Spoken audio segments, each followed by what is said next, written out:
मुख्यमंत्री योगी आदित्यनाथ का कहना है कि गाजीपुर का माफिया परिवार झूठ बोलता है। जब उसे अपने काले कारनामों को छिपाने की जगह नहीं मिलती तो वो कहता है कि ब्रिगेडियर उस्मान के परिवार से है। ब्रिगेडियर उस्मान मऊ के बीबीपुर गांव के रहने वाले थे। अंसारी परिवार की ओर से ब्रिगेडियर उस्मान को मुख्तार अंसारी के नाना बताया जाता है। ब्रिगेडियर उस्मान और मुख्तार अंसारी के पारिवारिक रिश्तों पर सीएम योगी के बयान ने सियासी माहौल में गर्मी ला दी। रविवार को आयोजित एक चुनावी जनसभा को सीएम आदित्यनाथ ने गाजीपुर के सैदपुर में संबोधित किया। इस दौरान उन्होंने मुख्तार अंसारी और उनके परिजनों का ब्रिगेडियर उस्मान से अपने रिश्तों के दावे को झूठा करार दिया। योगी ने कहा कि गाजीपुर का माफिया परिवार झूठ बोल रहा है। अपने भाषण में सीएम योगी मुख्तार अंसारी के परिवार की ओर से किए गए दावों को झूठा करार दे रहे हैं। योगी ने कहा कि माफिया परिवार का ब्रिगेडियर उस्मान के परिवार से कोई संबंध नहीं है। जो ऐसा कहता है वो कोरा झूठ बोलता है। यहाँ का भी माफिया है। जब अपने काले कारनामों को छिपाने की जगह नहीं मिलती तो कहता है कि हम ब्रिगेडियर उस्मान के परिवार से हैं। इस माफिया परिवार का ब्रिगेडियर उस्मान से कोई संबंध नहीं है। इससे कोरा झूठ कोई और नहीं हो सकता। भारत और पाकिस्तान के युद्ध में दिखाई थी बहादुरी। मुख्तार अंसार के परिवार की ओर से ब्रिगेडियर उस्मान से रिश्ता बताया जाता है। ब्रिगेडियर उस्मान मऊ के बीबीपुर गांव के रहने वाले थे। अंसारी परिवार की ओर से ब्रिगेडियर उस्मान को मुख्तार अंसारी का नाना बताया जाता है। ब्रिगेडियर मोहम्मद उस्मान के शौर्य के किस्से आज भी भारतीय सेना में नजीर के तौर पर बताए जाते हैं और सुनाए जाते हैं। उन्हें महावीर चक्र से सम्मानित किया गया था। 1947 में भारत पाकिस्तान युद्ध के दौरान उन्होंने असीम शौर्य का परिचय दिया था। उनकी वीरता को देखते हुए ही उन्हें नौशेरा का शेर कहा जाता है। विभाजन के बाद पाकिस्तान की तत्कालीन सरकार ने उन्हें पाकिस्तान के सेना अध्यक्ष बनने का ऑफर दिया था, जिसे ब्रिगेडियर उस्मान ने ठुकरा दिया था। एक समय ऐसा आया जब पाकिस्तान सेना ने उनके सिर पर 50,000 रुपए का इनाम रखा था। ब्रिगेडियर उस्मान ने लड़ते हुए शहादत हासिल की थी। पीएम मोदी ने भी अपने भाषण में ब्रिगेडियर उस्मान का किया था कभी जिक्र। इससे पहले शनिवार को पीएम मोदी ने भी अपने भाषण में गाजीपुर के गौरवशाली इतिहास का जिक्र किया था।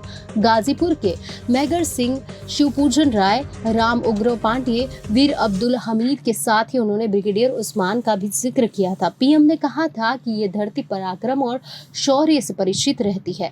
पीएम ने कहा था, ये भी कहा था उन्होंने कि गाजीपुर में वीरता की परंपरा और गहमर का नाम भी उन्होंने काफी लिया। यहाँ का भी माफिया है।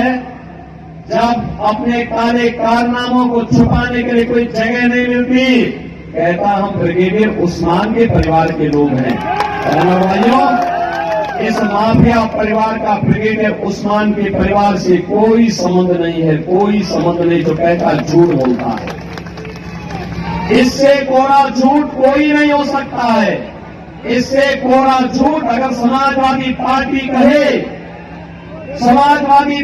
कहे कि हमने राम मंदिर बना दिया, क्या आप मानेंगे? मानेंगे क्या? अरे राम भक्तों पर गोली चलाने वाले मंदिर क्या बनाएंगे?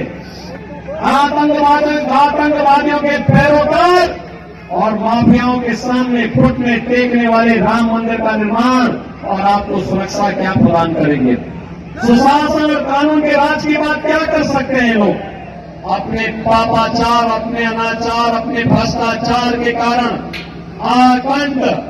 आकंठ बेईमानी में घुसे हुए समाजवादी और कांग्रेस का एक गठबंधन ये कहते हैं कि सत्ता में आएंगे तो पर्सनल लॉ लागू करेंगे। पर्सनल लॉ का मतलब आप जानते हैं?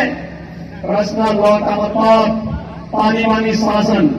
और भाइयों, हम घोषणा करते हैं, भारत बाबा साहब भीमराव अम्बेडकर के द्वारा बनाए गए संविधान से चलेगा। भारत अपने यहां शरिया कानून लागू नहीं होने देगा। और भाइयों, ये शरिया कानून में पर्सनल लॉ का मतलब क्या? इसका मतलब है महिला बेटी स्कूल नहीं जा सकती, महिलाएं मार्केट नहीं जा सकती, घर के अंदर बुर्का पहन करके दुपट्टे रहना पड़ेगा उन्हें। 3 तलाक की कुप्रथा को ये फिर से लागू करना चाहते हैं। हम इसे भारत की धरती में फिर से लागू नहीं होने देंगे। भाजपा की घोषणा है। ये कहते हैं सत्ता में आएंगे। कांग्रेस और समाजवादी पार्टी कहती कि सत्ता में आएंगे तो एससी और ओबीसी को मिलने वाला आरक्षण पर मुसलमानों का हिस्सा दे देंगे।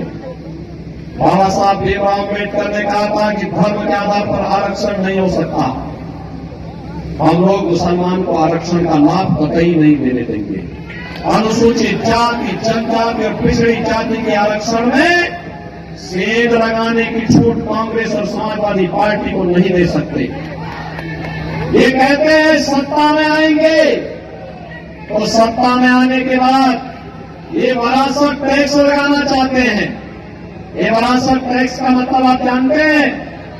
बहन और भाइयों, विरासत टैक्स का मतलब, विरासत टैक्स का मतलब है आपके बाप दादों ने, आपके पूर्वजों ने कोई प्रॉपर्टी बनाई और प्रॉपर्टी आज आपको मिली तो कांग्रेस और समाजवादी पार्टी की अगर सरकार आई तो ये कह रहे हैं कि हम सर्वे करा करके विरासत टैक्स लगा करके आधी प्रॉपर्टी ले लेंगे। क्या आप अपनी प्रॉपर्टी में से आधा हिस्सा क्या किन लोगों को दे देंगे? क्या लेने देंगे? क्या? और फिर कहते हैं इस प्रॉपर्टी को पाकिस्तान, बांग्लादेश और अफगानिस्तान से आई हुई घुसपैठियों को बांट डालेंगे। क्या आप इसको स्वीकार करेंगे? क्या? अरे ये तो औरंगजेब का जजिया कर है। औरंगजेब एक क्रूर बादशाह हुआ था मुगलों का। कोई मुसलमान भी अपने पुत्र का नाम औरंगजेब नहीं रखता, क्योंकि औरंगजेब ने पहले अपने भाई की हत्या की। औरंगजेब ने फिर अपने बाप को जेल में बंद किया। औरंगजेब का बाप शाहजहां, ये वही शाहजहां है जिसने आगरा का किला बनाया, आगरा का ताजमहल बनाया था। और ताजमहल बनाने वाला शाहजहां अंतिम जीवन एक एक बूंद पानी के लिए तरस के मर गया। उसने अपनी जीवनी में लिखा कि दुष्ट औरंगजेब, तो जैसा पुत्र कभी किसी को पैदा न हो। तूने जीते जी मुझे एक एक बूंद पानी के लिए तरसाया है और तुझसे अच्छा तो ये हिंदू है, अपने पूर्वजों का, बड़े बुजुर्गों का सम्मान करता है और मरने के बाद भी श्राद्ध और तर्पण के माध्यम से उन्हें जल देने का काम करता है। तूने तो मुझे एक एक